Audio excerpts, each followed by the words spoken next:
I've been enjoying this all-in-one wig for so long that I forgot to upload the video. Okay, that's a lie. I actually haven't had much free time since spring, so I'm gonna give you a mini Fenty hair review to apologize. I know a few of you had questions about the product, so there's gonna be that and a few more tutorials down the line. Today's video is sponsored by HerGivenHair, and inside the box is my new everyday wig. There's also a letter from the brand ambassador, an instruction booklet, and a storage/travel bag. Now back to the wig. This is a lace all-in-one half wig in a 4B4C texture. HerGivenHair sends extra combs, and there is an adjustable elastic band, which I saved for my other wigs because I really don't need it here. So this is the hair. It looks good. I can't remember the length, but they do sell 14 to 18 inches. The lace is in a U shape, and I'll flip it over so you can see the cap construction. This is a stretch mesh cap. There's a drawstring with a cord lock in the back with a comb. There's just enough lace in front and combs on each side. So I'm using the last of my Redken Extreme shampoo because it's creamy, so my hair is not going to feel rough and dry after washing. And I'm going to wash in a downward motion to prevent tangles. And I'm going to thoroughly rinse it out and follow up with the last of my Redken Extreme conditioner. I'm so proud of myself for actually finishing my hair products on time. It's one of my goals for the year. And notice how I have another wig in the sink. That's the original half wig. I have a tutorial on it and I'll link it up so you can compare. After applying the conditioner and waiting a few minutes, I brush the wig with my favorite detangling brush. I barely lose hair with this one, and I like to brush the hair out to loosen the curls. I need it to look as natural as possible. Okay, last rinse before drying, and I'm gonna have all the details down in the description. Now it's time to wash my natural hair. It was dirty and I needed this. I did a 30-minute pre-shampooing treatment to soften my hair, and I used a conditioner that I don't really like because I didn't want to be wasteful. Put it in Bantu knots, and here we are.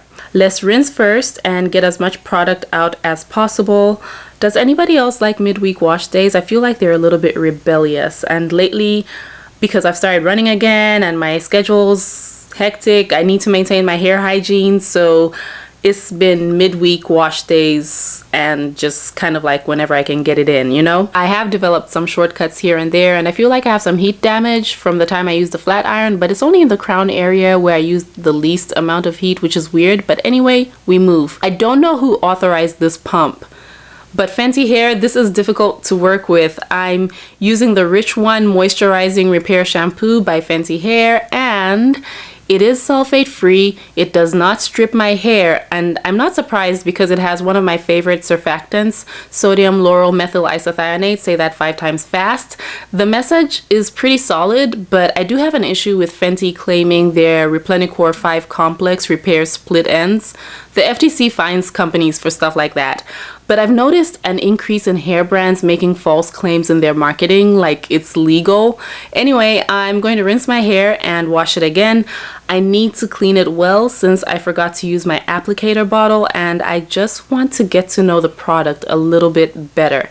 I did have an issue the next day with my scalp itching, and I've used this shampoo twice in a row. Both times my scalp itched, and I think it may be the fragrance, which is funny because there was a time when many natural hair influencers would avoid products with a lot of fragrance, but times have changed, and if you have perfume allergies, you might not like this one. Moving on, I'm using the Comeback Kid Instant Damage Repair Treatment Bond Builder.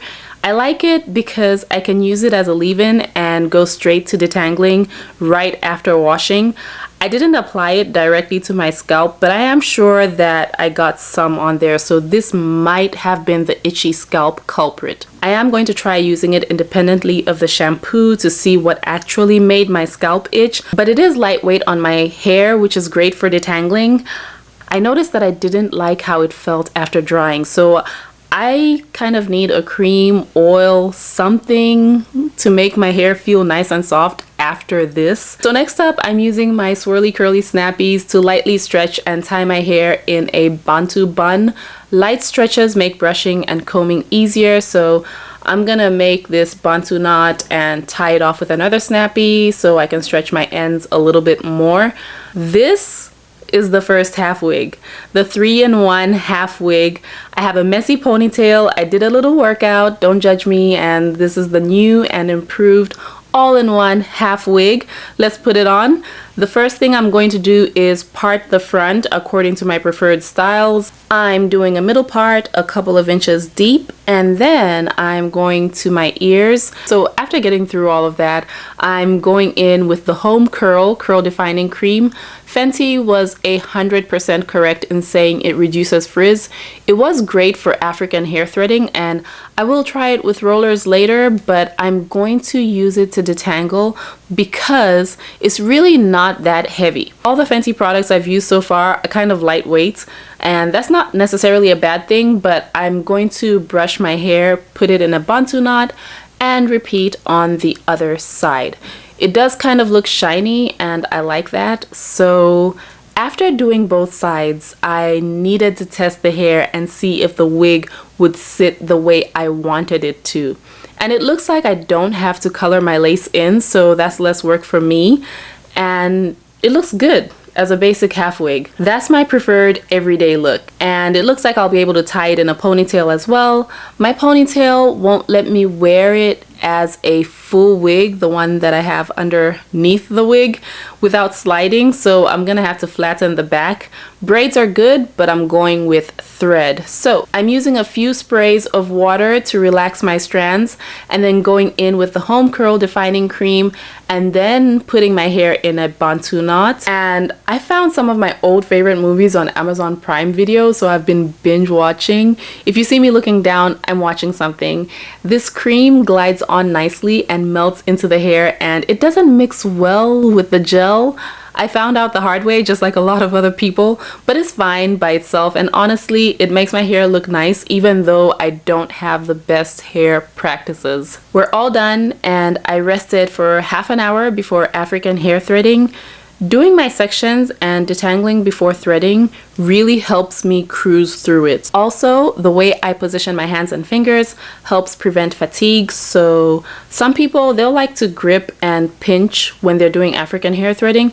That's gonna leave your wrists and fingers in pain. I like putting some extra moisture on the ends to finish them off because my ends are dry always. Never tie the ends off, just go past the end, come up, come back down, and then do a slip knot. One side is done, and I'm going to join everything together. This is how the back looks, and today's the next morning and I'm getting ready for work. I left the wig part messy because the messy parts look more natural. The last wig had one massive comb, but two small combs make it easier for the wig to curve around my head. Also, you can get away with not using the combs. I tried it and I like the way this looks. I'm going to pull the wig down in the back and use that back comb to secure things. After that, I'm pulling the drawstring and tucking under. The Bantu knots, they came out so pretty that I should have just done a Bantu knot out. So the defining cream dries quickly, but I did notice sandy flakes after a few days. If I refresh my hair with water and add a little bit of oil, it's not so noticeable. I'm parting my natural hair and teasing the line of demarcation so that the hair appears to blend seamlessly, and I'm tucking my hair under, pinning it down on both sides, even though one side slipped out, but that's okay. The part looks nice. You can see I have a curly Bantu knot poking out. It doesn't matter, ignore it. This look got me the most compliments and it's been like my everyday. Moving on, I'm doing a side part and wearing it as a full wig because sometimes we just don't want leave out, and that's okay. For this look, I would recommend cornrows so that things are not too bulky underneath, and the beautiful thing about coily extensions is that you can shape and mold them with just your fingers. I literally guide my hair in the direction that I want it to go in until I'm satisfied with my look. And for my next look, I'm gonna comb my wig behind the side part, making sure it's nice and secure before blending with my natural hair. All I need is some water to revert my strands, and once it reverts, everything will come together nicely. I really like this one because my hair isn't as dense as the wig, and it looks like there are layers in there. Do you like this one? Or should I bring another? How about we tuck in the side? Now, this looks nice. There's so many tutorials out there by people who like more intricate styles, if you're that type of person, or just more basic everyday styles. I like low ponytails, but this is a lot of hair, so I put on my swirly curly headband to control it, then put on my snap scrunchie, two of them attached to each other, and secure the puff. After that, I remove the headband, and here we are. A simple ponytail that goes with anything. So let me know which style you loved the most. Take care of yourselves, and don't forget to check out my favorite wig down in the description. Bye!